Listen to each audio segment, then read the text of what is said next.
जय हिंद दोस्तों। आज चक्रवृद्धि ब्याज पढ़ेंगे और चक्रवृद्धि ब्याज भी आज हम बिना फॉर्मूले के कोशिश करेंगे कि बिना फॉर्मूले लगाए हम क्वेश्चन को सोल्व करें। और मान लेते हैं कि हमने कभी वो फॉर्मूला पढ़ा ही नहीं चक्रवृद्धि ब्याज का, तो हम कैसे क्वेश्चन सोल्व कर सकते हैं, देखिए कैसे कर सकते हैं। ठीक है, जैसे बात करूं मैं इस क्वेश्चन की, आज हम दो या तीन तीन चार क्वेश्चन ऐसे होंगे जो इस वीडियो में करेंगे। और आप खुद ही मतलब कि रियलाइज करोगे कि यदि हम लोग फॉर्मूला ना पढ़े होते तब हम क्वेश्चन को कितनी जल्दी से या आसानी से सोल्व कर सकते थे। आते अपने क्वेश्चन की ओर, एक बार क्वेश्चन पढ़ लेते हैं। कितने वर्षों में 800 रुपए की धनराशि अर्धवार्षिक रूप से संयोजित 10% प्रति वर्ष चक्रवृद्धि ब्याज की दर से कितने रुपए हो जाती। यदि ये क्वेश्चन एक बार पढ़ लिया, देखिए यदि अब चलते सोल्यूशन की ओर। 800 रुपए थे, ठीक है। और अर्धवार्षिक, एक एक चीज देखो, पहली बात यह ध्यान से पढ़नी है। अर्धवार्षिक लग रही है, ये 800 रुपये लिख लेते हैं। और अर्धवार्षिक का मतलब सीधा सीधा क्या होता है कि जो हमारा ये रेट ऑफ इंटरेस्ट 10% था, ये कितना हो गया हमारा 5%, ठीक है। और अब हमें बताना क्या है कि कितने उसमें टाइम में ये जो है इतना हो जाएगा। नौ, कितना 926.10। और यदि सीधी सीधी बात करें तो कितना बढ़ा, 126 ही तो बढ़ा है ना। भाई यदि हम ध्यान दें इसमें से इसे माइनस करेंगे, है ना, इतना रुपए हमारा बढ़ गया। तो देखिए, यदि हम, अब मैंने वही बात कही है कि हमें फॉर्मूला नहीं पता है, तो हम क्या करें, हम सोच लेते हैं कि यदि अब छमाही है, अर्धवार्षिक ही चलाना है। पहले हम लोग 5% निकाले, 5% निकालेंगे किसका, 800 का, 8 पंजे 40।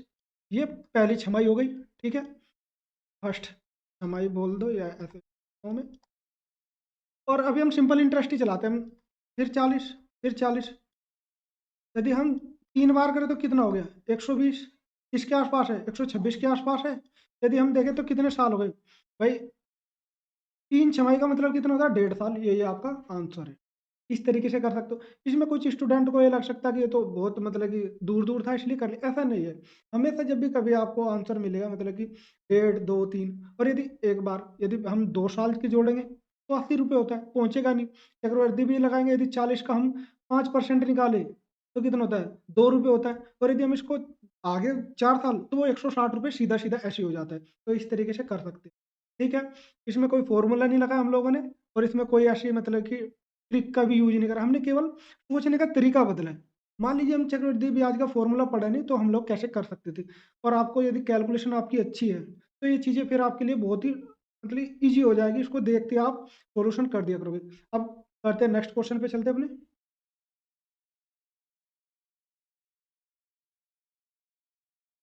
अब जैसे बात करते हैं इस क्वेश्चन की, एक बार पढ़ लेते हैं, ठीक है। कि यदि मूल राशि पर 5% की दर से दूसरे वर्ष, यानी कि देखो सेकंड ईयर में बोल रहा हमें कि इतने रुपए मिले। एक एक चीज को ध्यान से पढ़ना है। यदि बात करें तो सीधे दो, या तो बोलेगा 2 वर्ष में इतना मिला है, या पहले वर्ष में या दूसरे वर्ष में, यानी कि फर्स्ट ईयर में कितना, या सेकंड ईयर में, या दो आफ्टर 2 ईयर। दोनों चीजें मतलब कि तीन चार चीजें हैं जिनको समझना है कि बोला क्या है। इसमें बोला सेकंड ईयर पे या दूसरे वर्ष में इसको इतने रुपए मिला। यदि सीधी सी बात करें इस क्वेश्चन को कैसे समझ सकते हैं, भाई पहले कितना मिले, 5% मिलता था। यदि हम सिंपल मानते हैं 5%, तो अगले साल भी सिंपल में 5%। लेकिन सेकंड ईयर में क्या होगा, चक्रवृद्धि की यदि बात करते हैं, कंपाउंड इंटरेस्ट की यदि बात करते हैं, कुछ ना कुछ इसमें ऐड होगा। यदि एक बात करूं, वो ऐड क्या होता है, जो पहले साल 5% मिला उसमें अगले साल में इसी 5% पे 5% और मिलेगा, है ना। 5% का 5% निकालेंगे तो कितना हो जाएगा, यदि बात करें 0.25, वो हमारा जुट के कितना हो गया, इसमें आ गया। सेकंड ईयर वाले में जोड़ दिया, सेकंड ईयर वाले में कितना जोड़ दिया, 0.25 जोड़ दिया, तो हमें मिला कितना, 5.25। इसको यदि हम इससे डिवाइड कर लेंगे तो हमारा डायरेक्ट ऐसे ही आंसर आ जाएगा। 420 को डिवाइड कर लो 5.25 से, ठीक है। और ये परसेंटेज में था तो इंटू ये और कर लो, तो ये आपका ऐसे ही आ जाएगा। या मान लीजिए आपको लग रहा है कि बड़ा कैलकुलेशन आपको समझ में नहीं आ रही, इसको कैसे काटेंगे, हालांकि इसको बहुत आसान तरीका है। यदि 5.5, ये 5.25 का या 5.25 का 8 गुना भी करते हैं ना हम, 8 गुना करेंगे तब भी 42 हो जाएगा। कैसे, 8 पंजे 40, और 0.25 का 8 2 होता है। तो इस तरीके से भी आप लोग कैलकुलेशन भी कर सकते हो। या मान लीजिए हम एक बार अपने ऑप्शन की ओर चले जाते हैं, है ना। भाई 80 का कितना कर लो, 80 का यदि हम ये 8,000 का यदि 5% निकालते हैं तो सीधा 400 आ गया, ठीक है। 400, और जो ये पहले साल का था, और अगले साल क्या होगा, 400 तो मिला ही होगा। और 400 का भी 5%, 5 चौक 20। इस तरीके से भी आप लोग डिफरेंट तरीके से सोच सकते हो, डिफरेंट तरीके से ये आप अपने क्वेश्चन का आंसर दे सकते हो। एक टाइम हो सकता है ऐसा आ जाए कि जैसे ही आप चक्रवृद्धि ब्याज के कोई भी क्वेश्चन देखो ना, आप पढ़ने के बाद तुरंत ही आप अपना आंसर दे सकते हो। क्योंकि यदि आपकी कैलकुलेशन अच्छी है और आपने सोचने का अपना तरीका इस तरीके से करा है, कहने का मतलब यह जो नए स्टूडेंट है जिन्होंने कभी चक्रवृद्धि नहीं पढ़ा, तो उनके लिए हो सकता है बड़ा आसान चीज़ें लगे कि चक्रवृद्धि ब्याज कुछ होता ही नहीं। लेकिन जिन्होंने फॉर्मूला रटा हुआ है, उनके दिमाग में एकदम क्या होता है कि वो फॉर्मूला ही सेट है और वो फॉर्मूले की ओर ही भागते हैं। उसमें टाइम लगता है, लेंथी होता है, कई बार तो स्टूडेंट क्वेश्चन छोड़ ही देता है। खैर वो अपना अपना मुद्दा है, चलते हैं नेक्स्ट क्वेश्चन पे।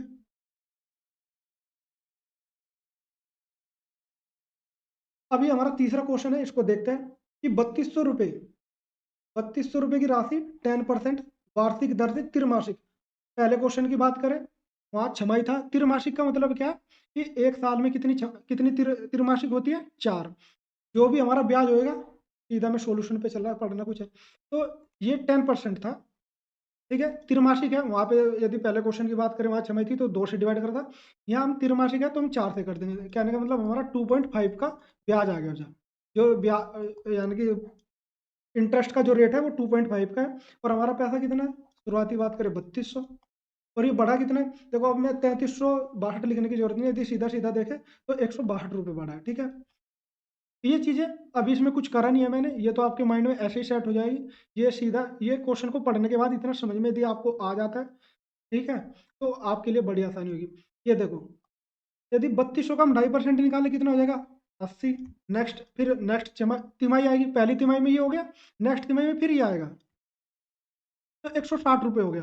तो यहीं पे लगा देने की जरूरत है, बाकी बढ़ने की। देखो कितना तिमाही तिमाही, 2 तिमाही मिल गया, आधा साल बनाती है या हाफ ईयर, ये आपका आंसर है। ज्यादा उसके करने की जरूरत नहीं है कि नहीं मुझे श्योर ही होना है, क्योंकि इतना आसपास है चक्रवृद्धि ब्याज। यदि आपको श्योर ही होना है कि 162 ही, तो 80 का 2.5% और निकाल लो, है ना।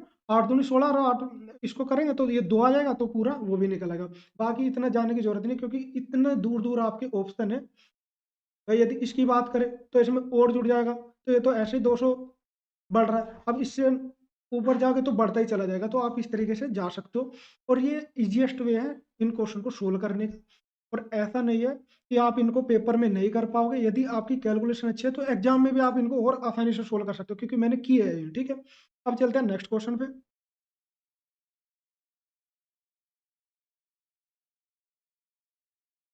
पढ़ते हैं क्वेश्चन को कि 10,000 रुपये की राशि 2 वर्ष के लिए कितनी हो गई, सीधा सीधा 164 रुपये, मतलब 1664 रुपये पड़ी है। ठीक है, अब इतना नहीं करते, तो हमें बताना चक्रवृद्धि की दर बतानी है। यदि बात करें 10,000 रुपये, यदि हम 2 साल में बढ़े, यदि एक बार 1600 के आसपास है ना, तो हम यदि बात करें 800 800, ठीक है भाई, 800 के आसपास है, 8 दूनी 16, 8 दूनी 16, चक्रवृद्धि ब्याज है, कुछ ना कुछ बढ़ा होगा।